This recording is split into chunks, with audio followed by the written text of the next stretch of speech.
Or they can split across. Gosh, we're gonna wait a few minutes. Not everybody's here. Is Craig's coming His in? truck's here, so yeah, he must. Oh, there. I could see we were having a party back there. We're waiting. Your name was Alicia, right? Yep. Can you lead us in the pledge when we stand for it in a minute? Yeah. Is Craig on his way? He is. Okay, well, He was down there too. just a few seconds.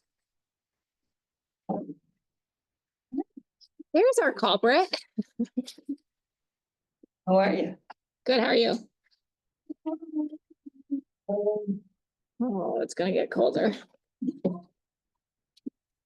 I need to get myself a stuffed animal or something I can sleep with. I thought you had your cats. Pardon me? You have your cats. Not indoor kitties. We're waiting on you, Commissioner Scott. Brenda was talking to me. I said she was a culprit. Don't leave. We have 5:30. Okay, I'm out. Right. Okay, we're ready for the pledge? I pledge allegiance to To the flag of the United States of America. And to the republic for which it stands, one nation, under God, indivisible, with liberty and justice for all. Did I do that out of turn? Yes, I was waiting. Sorry, I'm sorry. Okay, I'm filling in for Breck tonight. Yeah, I'm sorry. Welcome to You the win. table. Hey. Thank you. Your name is Alicia? Yeah, Alicia. Roll call.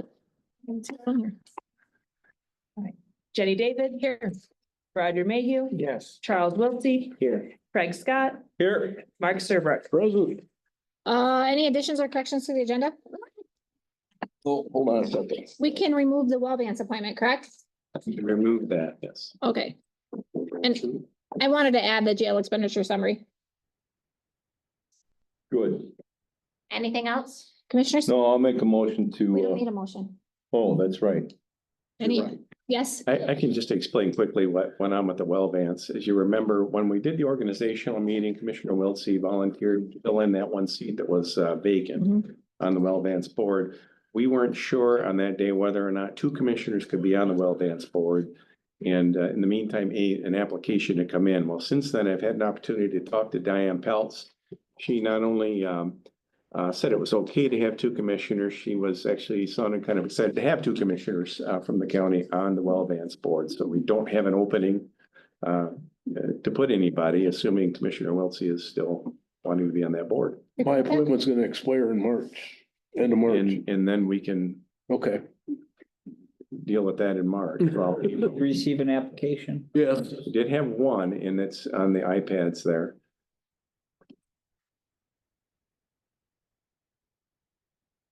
All I have is a note from Diane No. on there's- here. After both of those, there's two letters from Diane and then there's. Oh, on the same. Oh. Leah Creevy's I didn't go down. application. That's my problem. I didn't go all the way down there. I didn't see. Me neither. Oh.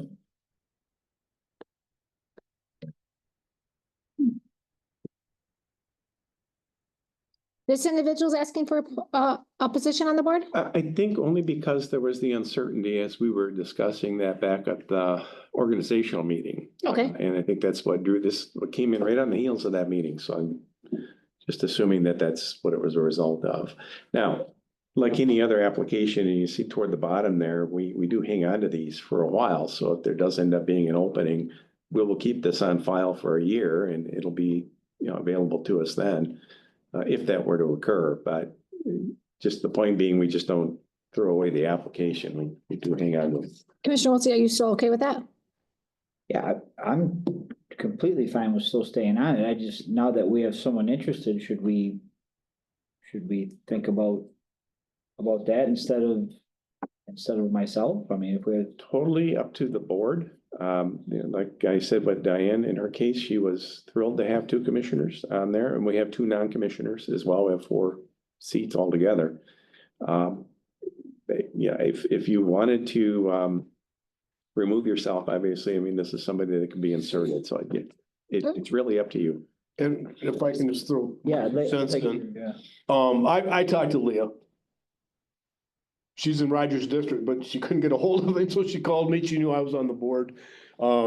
She is a public guardian, so she's very familiar with the system and everything else. I don't know. if you just saw it, but it's on her resume that, you know, she's got like 48 people in Ogemaw County that she's the guardian for. And most of those do research services through us, or well, Vance, excuse me. You know, it's up to you. I'm just saying that she would be a good asset to the board if you decided not to, you know, seek that. So it's. you know, Definitely by reading here and by what you said, maybe it would be more beneficial for her to take that position. There's only four seats total. Four seats for Ogemaw County, 6 for Iosco, 4 for Ogemaw, and 2 for Oscoda. And who are the other two individuals on the board? Gary Clacking and Rose Walsh that are representing Ogemaw. So you spoke with her, Commissioner Serbrook, you feel like she'd be good for this? I do. If you didn't, you know, I think both of you guys, you know, either one of you would make a good Yeah. addition to the board. I'm not Your term expires March.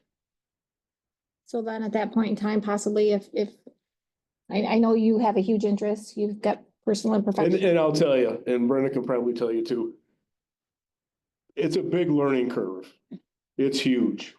You know, I'm in my 3rd year now and we're looking at a new CEO. Diane's gonna retire this year in August, I believe it is. So they're doing a CEO search right now. The search committee's just started. So, I mean, there's a lot of things in flux right now too. With Vance was, you know, getting a new CEO, so. If we have a county resident who's interested, sounds like she's in this realm. She is, yes. You know, maybe it's best to let her take the position.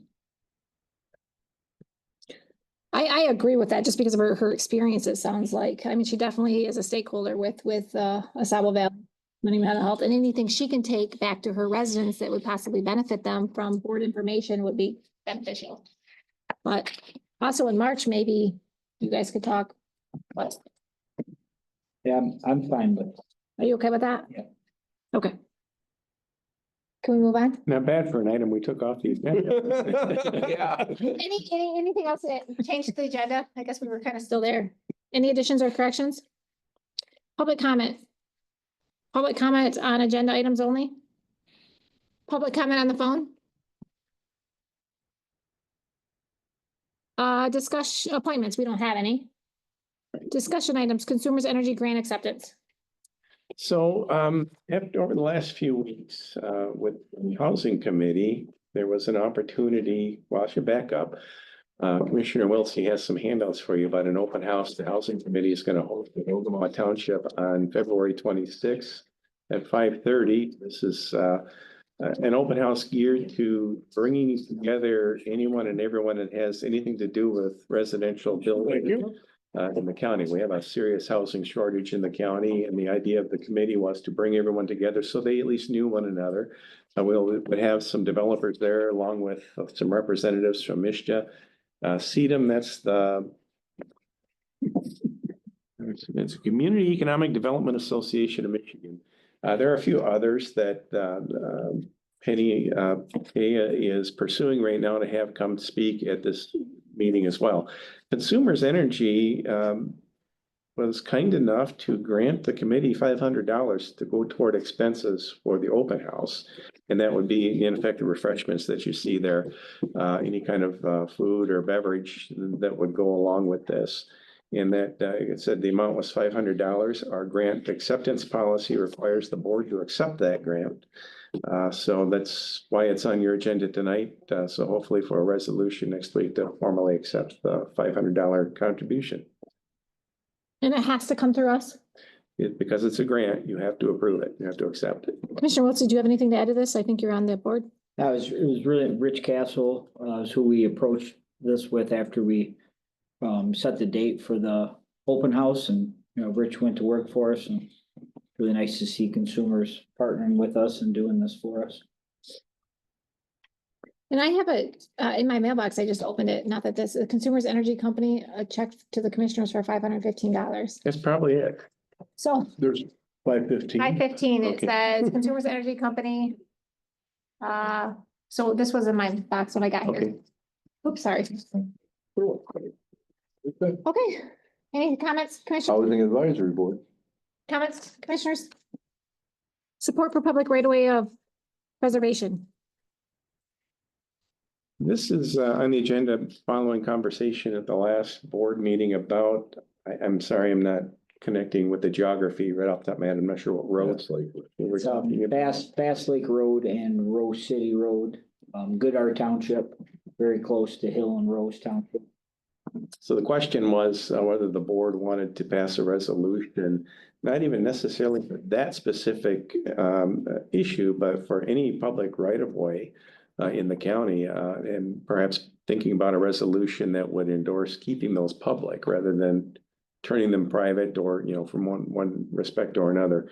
And you wanted to talk more about that as a committee of the whole, just to kind of flesh out whether you believe that was something you felt was on your list of things you want to do. So Anybody gather any more information since the last meeting? I've got a little bit of. Go ahead. So met with some of the guys last week that are quarterbacking this, and right now we have almost 500 signatures. A lot of those signatures are our county residents who feel very strong about the fact of not losing the right of way into state land and national forest ground. You know, this happens, where does this end? So 500 signatures. We also have a resolution from Rose Township, a resolution from Hill Township, a resolution coming from Goodar Township, and then possibly also from Foster regarding the support of keeping this open. And of course, moving forward, again, how devastating it would be, President said, if this would not go in the favor and it would be closed, that there are a number of other right of ways in the county that go into our state land up in the Mulvey Hills area, which brings a lot of money into our area in the summertime on side by sides and snowmobiles in the wintertime. This could really turn into something pretty ugly. So that's why I feel it's so important that we support this. I was just at Hill meeting last, I guess it was Tuesday night. They didn't bring it up and nobody was there. You said they did do a resolution? Yeah, Randy Short confirmed it with me. Because it wasn't, maybe they did it the month before. I was acutely ill, but they didn't say anything at the meeting this month about it, but comments, Commissioner Mayhew? I actually believe that the townships and the road commission should be in charge of that, not us. I really do. And I mean, I use them places myself, but if we get into doing stuff, just like telling the sheriff, you gotta appoint somebody, we can't do that. That's stuff that we can't do. And I mean, I have used that right away and walked through there, but it's not something, it should be the lower level, not us. Comment? Go ahead. Just a letter of support. Making any rules or? No, I understand. I'm just saying that it should be at the township level and the road commission level, they should take care of this. Commissioner Scott? I agree with Rod. The thing is there's thousands of these in our own county. I mean, almost every lake has some type of a right of way or something. Some of them are 8 feet wide. And people have owned these neighboring properties for years. If we're doing this, we could be doing this every week. We could be having resolutions. No entity is asking us for a resolution. Only Commissioner David, Commissioner Wilson's asking us. The road commission was right here. He didn't ask us for it. None of the townships are asking us for anything. I just think it's outside of our realm. I mean, this is something I don't think we want to get involved with on property, anything involvement.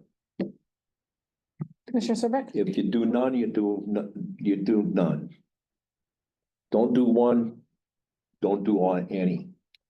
Commissioner, Well, I think, I think that we should do a blanket resolution, not specifically towards Bass Lake Road. But we could do one And that would alleviate several different, if it comes up, several different groups or whatever, coming to us for a specific resolution about a specific right of way. If we just did a blanket, and I don't know how it would be worded, but I would certainly be in favor of doing a blanket resolution in support of, keeping these open. Go ahead. Well, I'm thinking that there may be some that we don't want to leave open. A 10-foot easement into a lake someplace, or there's gonna be some neighborhood. I own some lots up in Ogemaw, Ogemaw Springs. And right behind it is a 33-foot road. It was plotted in the 1875 or something. I've had Pat Ranke from the road commission there. They'll never build a road there. Okay, so I got the paperwork to abandon that and try to take ownership of it. But now if the county's gonna put a blanket out there and say that everything should be open, then would I be able to get it then? Would I be, I mean, they're never gonna put a road in. I own the property on both sides of it. It's only 33 feet. That's all it is. So can't be a county road because they have to be 66 feet wide. And Ogemaw Springs up there's full of them. They got 5-6 streets up in there because that whole area. Platted, when It's a they platted it. It's back a in the plotted day. sub. Yep. And believe it or not, if you ever go up St. Helen Trail towards St. Helen, and you get there 1 mile east of the county line, they call it Second Crossing. You cross over the railroad tracks, there's a town there. Believe it or not, you know where I'm talking. Beaver Lake. Beaver Lake. Yep. The town of Beaver Lake is sitting there. It's a clear cut. But when you go to Register of Deeds, it's streets laid out all over in there. It's because in the 1800s, when the only thing up here was lumber and railroads, that was a town. But it's still laid out. And if we make a resolution, we're saying that all that's open. I am 100% in favor of this. I signed your petition, had absolutely no problems with doing that. But I have heard since our meeting that has been more disputes happened in the past. I'm gonna agree as far as the aspect of these two. Again, I'm 100% in favor of this on a personal level, and I will sign the petition, and I did sign it without reservation. But I feel like as far as a county level, I think I agree. I think this is outside of our realm. It may change in the future if more information is brought to us, but I hate to open up a liability in any way, shape, or form. That's where I'm at. Commissioner Wiltie? I'm just very disappointed. Everybody has their opinions. I try to respect that. But again, this is a unique property that goes into state land and national forest where our residents use, a lot of our residents use. We have non-residents come to our county, use this, spend money in our businesses, and you guys are not supporting that fact. It's very disappointing. I did support it on a personal level, not on a professional level, because I'm worried about liability for the county. On a personal level, absolutely. My family's used this. I talked to them about it. They agree with what you guys are doing 100%, but I have to worry about consequences in the future for the county. So where are we at? Right away, well, Vance, January overtime report. We've got the spreadsheet, the last page of the material for the meeting that shows where we are. Just a quick summary. We do have the $72 in overtime reported on the West Branch Rose City School Resource Deputy. So that we would expect to see an invoice go out to the school to recoup that amount. We'll do a budget amendment when that happens. The secondary road patrol overtime, we did have $825 budgeted, $1,775 spent to date. There's going to be a correction on that. Looking at the timesheet that was turned in, the overtime that was reported was really road patrol millage related. In fact, it says right on the timesheets that it was to cover shifts that were short-staffed. That's not a secondary road patrol grant item. That's a road patrol fund item. So we'll make that adjustment in the general ledger to correct it. Corrections is at almost 50% that overtime, and troubling as that is, if you look at where we were a year ago, it was only 18% of what turned out to be, the final amount spent, but they were already at 21,376 last year. We only budget 20,000 for the entire year this year, and they're at 9838 right now. We'll talk more about, potential solution to some of that in a second. That came out of the Law Enforcement Committee meeting about an hour ago. And finally, the road patrol millage overtime. This is where most of that secondary road patrol will end up. Adding that number in, they would end up being at the end of January at about a third, which is exactly where we would expect them to be at the end of January. So that one is kind of holding the line. Now, I would think that that overtime would start to go down a little bit now that we have one of those open positions filled. We'll see. Time will tell. So that's where that stands. And I could segue right into this jail expenditure summary if you'd like. Sure. So I talked to Commissioner David before the meeting, and out at some township meetings or other meetings, there were some questions about whether or not we could go over this in a little bit more detail. When we talked about it at this table, of course, this group around this table is very used to looking at these numbers, and we probably spent just a couple of minutes on it and moved on. But this sheet was created originally at the board's request to put together a handout that's a little easier to understand. So that when you are out talking about it, you don't have to wade through all the different line items to do it. So you can see the different budget categories that are in place. There are two areas, the inmate housing and the vehicle, that the difference is actually an increase over last year.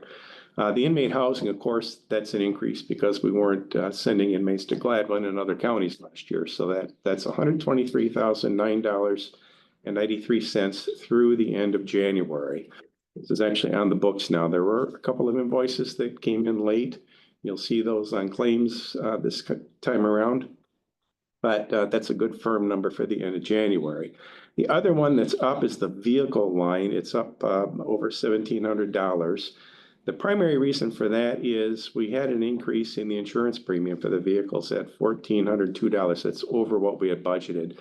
This happens every year. We adopt the budget in October. We're given our rates in October. Travelers does a reassessment of all of our vehicles in January, and we end up with a bill in January for the increased value of the vehicles or the increased insurance component to it.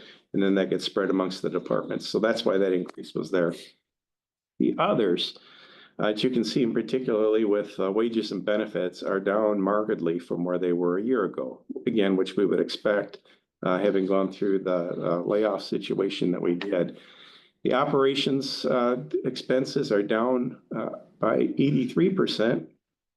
A big component of that is food and kitchen supplies. And because we're not housing 50 inmates over there, 20 from another county, the other 30 being ours, and feeding them 3 times a day, of course, that expense would fall. Inmate health is a huge drop, 95%.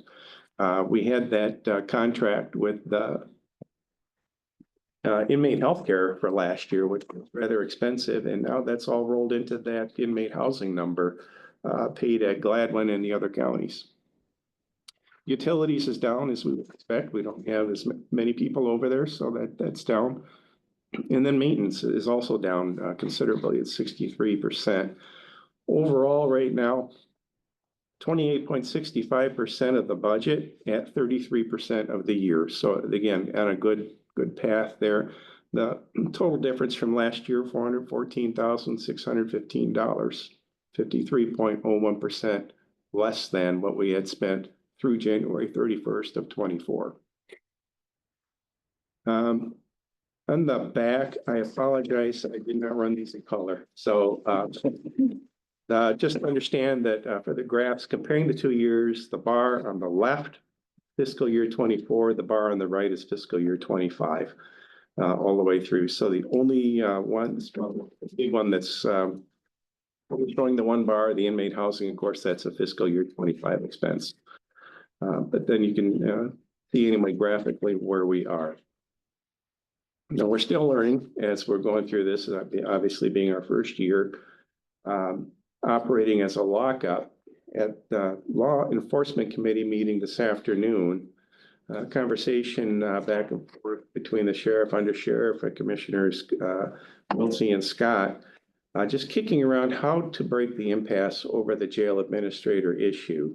And one of the ideas that came up was that everyone who is employed with us, the 6 positions that we have right now, all 6 be classified as corrections officers.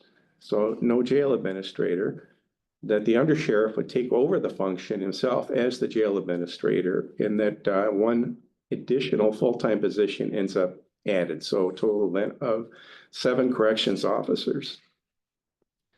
At the end of the discussion, the conclusion was, the sheriff and undersheriff in particular wanted to go back and talk about it a little bit more, vet the idea before they decided to sign on to that concept or not. And we just want to give everybody a heads up now.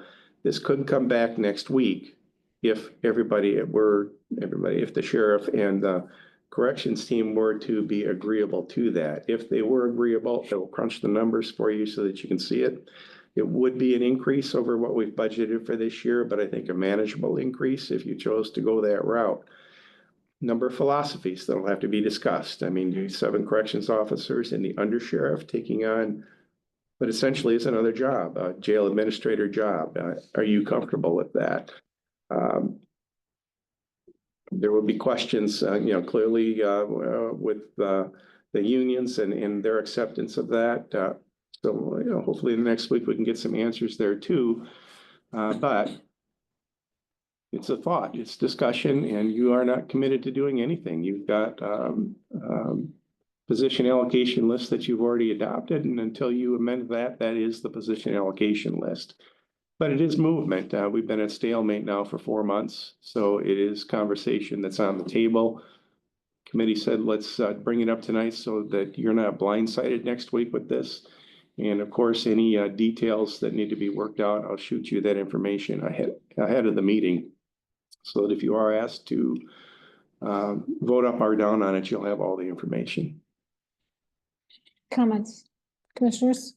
You two are in the law enforcement, so Yep. you guys want to go first? Yep. Commissioner Scott? Sure. One to throw something out to them. It is an impasse. It's been an impasse. They're sitting there. The sheriff wants to wait until the end of this month for the union to back them up, and I don't see how the union's gonna do that, but so I just I said, well, if the undersheriff or the sheriff, either one, takes on the responsibility as the administrator, and then all the rest of the people there are corrections officers. That's it. No rank. No, we're not cutting anybody's wages, so we're not taking that away. We're not firing anybody, but that would open up another position as corrections officer. So I said, as one vote on myself, I said I would be willing to do that. I really don't think it's gonna be much more in money wise, because we were offering a better package before, but it isn't that.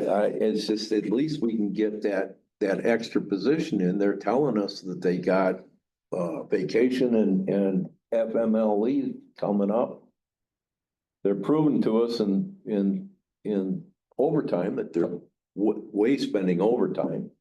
And the sheriff claims that they don't want to work overtime. Well, here you go. You don't want to work overtime. They have 2 laid off officers that are there certified that are working part-time. They don't like the $16 an hour. So this could open up a spot for a corrections officer, put them back to work, full pay. It answers the questions. And I gotta tell you, I don't know, I don't understand what's the reluctance here, other than ego. And I gotta have it the way I've always had it. I don't understand other than that, because look at that. I didn't have these numbers in front of me, but I had other numbers, and I said, look, it's working. What we've already saved in the first quarter proves right there that we're not going backwards. We're not. You just said reluctance. Who's, this The is just. sheriff, the sheriff is reluctant to do this. The sheriff's reluctant to have the undersheriff as the administrator of the jail. Well, it's ultimately his decision. It's ultimately his decision, yes. Commissioner Wiltie, you were also there? Correct. Anything to add to this? Commissioner Scott filled in pretty well, but I mean, obviously. Very, very frustrating situation here. We're going on 5 months now. This was brought up actually back in early summer. That this was something that we're gonna move towards. And we're still at where we're at. So again, today, as part of the agenda, I asked the sheriff and, well, I wanna wait to the union at the end of the month. And as Tim stated, that still isn't gonna give us any results. So I just said, you guys, we cannot continue this. This is not right for anybody. We're losing production, it's costing us more money. We've got to figure this out. And Commissioner Scott, he was, he brought up a lot of this and got things going, and we just started having a good conversation. So it's an option. I'm not happy that this is after 5 months where we're at, but we're gonna have to figure something out. Commissioner Serbrook, you have the At least expertise. you're talking. And that's. Historically, there have been several agencies, sheriff's offices, that the undersheriff has been the jail administrator. So this is nothing out of, out of the ordinary. I think it'd be a great solution. And like I said, thank God they're at least considering it, because something does need to be done, so. Commissioner Mayhew? It's whatever the sheriff decides. We know that. I guess that's kind of how you brought up the ego thing, so I want to be cautious with that, but I mean, we set staffing levels, we set a budget. So this has basically been a tug of war, and now we're kind of throwing our hands up and saying, okay, I agree, yes, we're talking. I don't know, my fear of this is last meeting, which was a week ago, when these 3 promotions were brought up, which Commissioner Wiltie continues to talk about, which is a good thing. The 3 promotions in the sheriff's office was brought up, and it was said out loud in the meeting that there's so much administrative paperwork and administrative duties, and they can't keep up. And that was gonna stand behind these 3 promotions that have happened.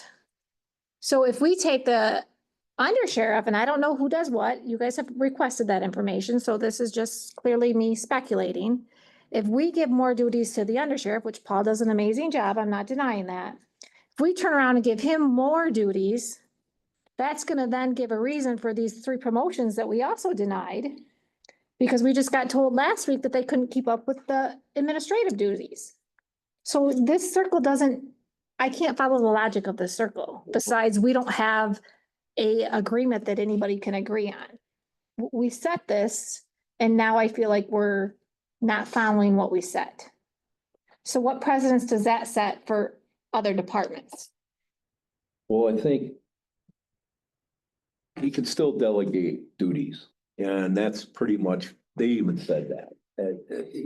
The undersheriff was explaining to the sheriff that I would just be the face of this jail. And the thing is, within corrections right now, they're basically running without a contract right now. And I kind of opened another door and just said, look, bring it up and bring it up to us, talk to us. One of the things that I said to him was, I'm gonna make decisions as a commissioner, whether I get the information or not. If you're not gonna talk to us, you're not gonna provide us schedules and show us how to do things, how you're operating within your department. If you're not gonna show me that stuff, I'm still gonna make decisions. And I'm gonna have to base it on whatever information I get. That's all there is to it.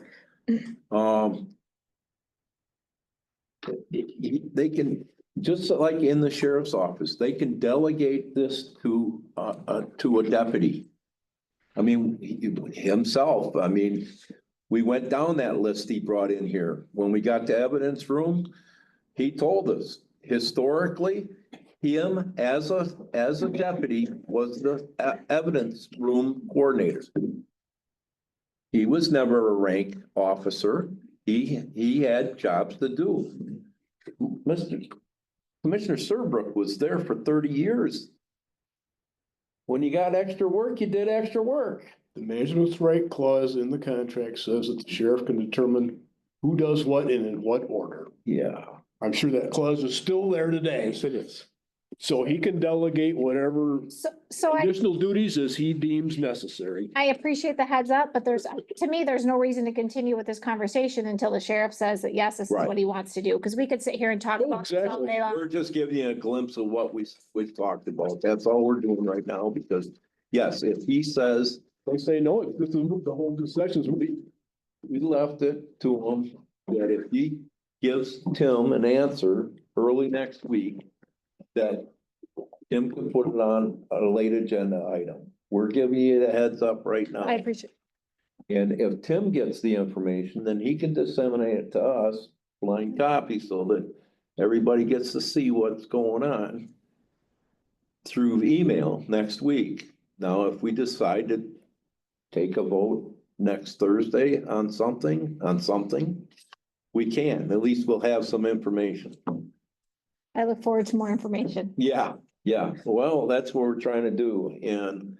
And as far as now the sheriff, you brought up about these positions within the sheriff's office, because you know, they operate as if there's two different departments. So I gotta address anything that they talk about as two different departments. He's already he's calling people sergeants. He's calling one a detective sergeant. Mhm. We said months ago, when the detective retired, we're not gonna have a detective. And we told him, I mean, how many times? Life as it was is not gonna be happening again. We're not just doing everything like we always did. We can't afford it that way. We got the people to vote a road patrol millage. He wanted 24/7. As far as I'm concerned, 24/7 is the priority of the sheriff's office. Because he wanted it. I mean, you guys were all here when we were gonna put on a ballot. I was the single one that said, wait a minute, let's not put 24/7 on the ballot and handcuff him to that. And that wasn't a pun, handcuff him to that 24/7. And he said, no, I want it on the ballot. Well, it's on the ballot. Everybody voted for it. They assume they're gonna get it. I think the number one mission for the sheriff's office is to provide 24/7 road patrol, not detective services, not. We went down the roster list, and I don't see where the positions are there for him to have a sergeant at 5 days a week and this detective sergeant, whatever that he's come up with, at 5 days a week. Because there's one position missing in the 24/7 scenario. Go ahead. But with this new solution that you guys are presenting, possibly, this takes an individual out of the administrative duties and puts more on the current staff over there. So that takes away from more opportunity for 24/7. So this logic, I don't follow. Well, the other sheriff is not in the 24/7. He's part of the administrative duties, so when He is. he does an amazing job, I will, again, at what he does. Okay. But when you he's not gonna be able to do both and not take some of them duties away from the sheriff's office. He Delegate it to somebody else. will, more to come. Okay. I guess. Anything else, guys? Commissioner comments. Number 6, Commissioner Serbrook, any comments? No, ma'am. Commissioner Scott? I had something. That took Commissioner me May- away from. Commissioner Mayhew. No. Commissioner Wiltie? You guys had heard about our, housing committee open house coming up. I appreciate if you guys know any, local contractors, local landowners that are looking possibly to maybe expand in some housing. That would be a great opportunity for them to come to that on, February 26th. So I appreciate you letting them know on that. We had an EMS special meeting just before I came here. No, we had an ambulance, a motor went out, so we had to get a new motor in an ambulance. And we just got in a brand new ambulance. They just got all lettered, got it all, set up, beautiful rig. That was paid with 70% of federal grant money. Northern Commissioners meeting, was canceled this Monday, past Monday due to weather. There's been a time system / time clock interpretation with courts this past couple of weeks since our contracts. Tim, has that been resolved? Can you put everybody up to speed on that? It has. There was a question whether the employees were using the time clock. I spoke with Judge Bennett yesterday and he agreed with what we had negotiated at the table, that the time clock would be used.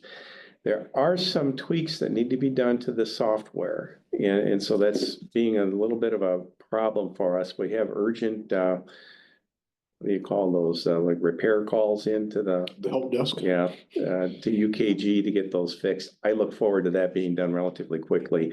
These aren't new formulas and things for us. We have the same setup, I guess, for lack of another word, in some of our other units. We have like 5 or 6 groups of employees. So it's just a matter of copying what we've done there and putting it now with that court group as well. But I expect that will be addressed very quickly, and I expect on the next round of timesheets that we'll see the actual punch-ins happen.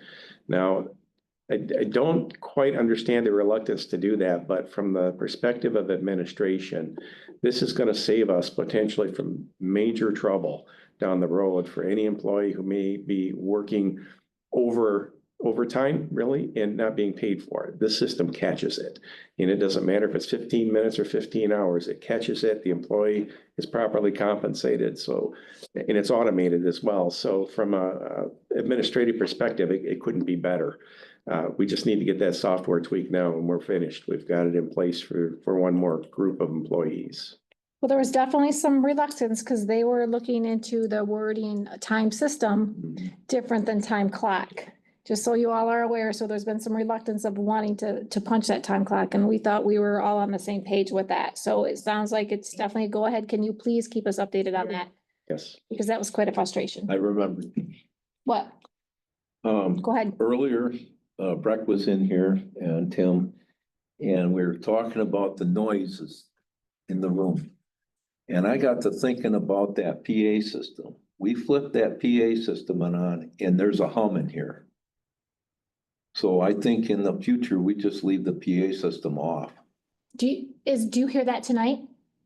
Not as bad. There's something back there running, but it's not.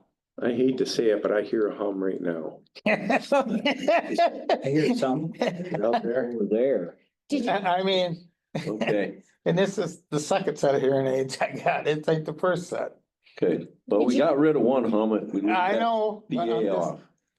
were you able to follow everything tonight? Yeah, but Craig boned me because this is my worst ear.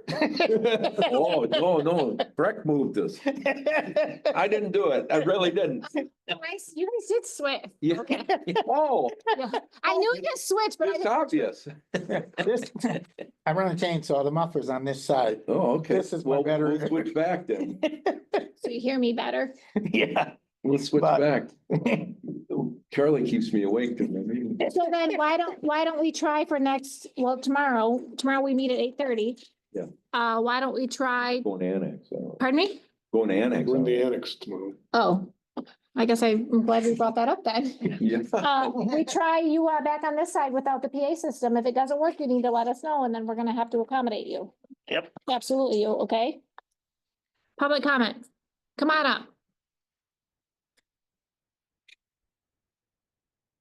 Brenda Simmons, West Branch Township. Oh, I better set my clock. On Wednesday, yesterday, I was at the Ogemaw County Building, walking past the clerk's office, and there's two people sitting there in chairs across from me.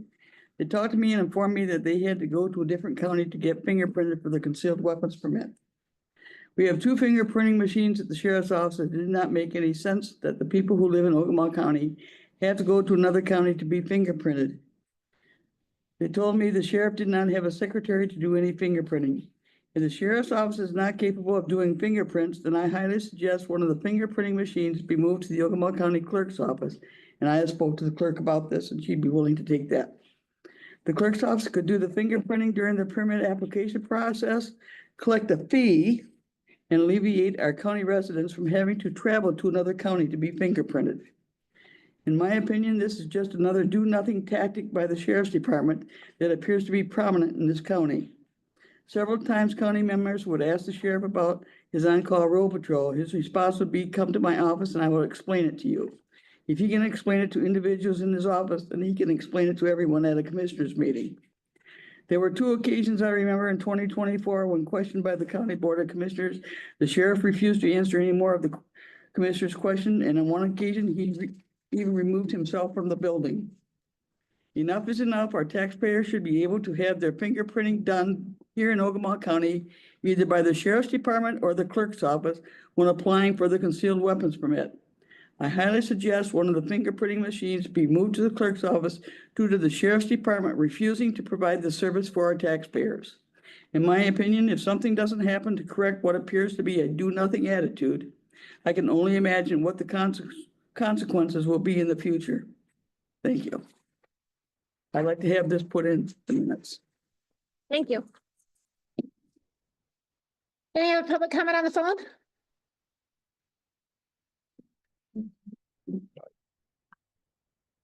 Any public comment on the phone? Motion to adjourn? Yep. All in favor? Aye. Motion adjourned. I guess, is there something on our iPads for tomorrow?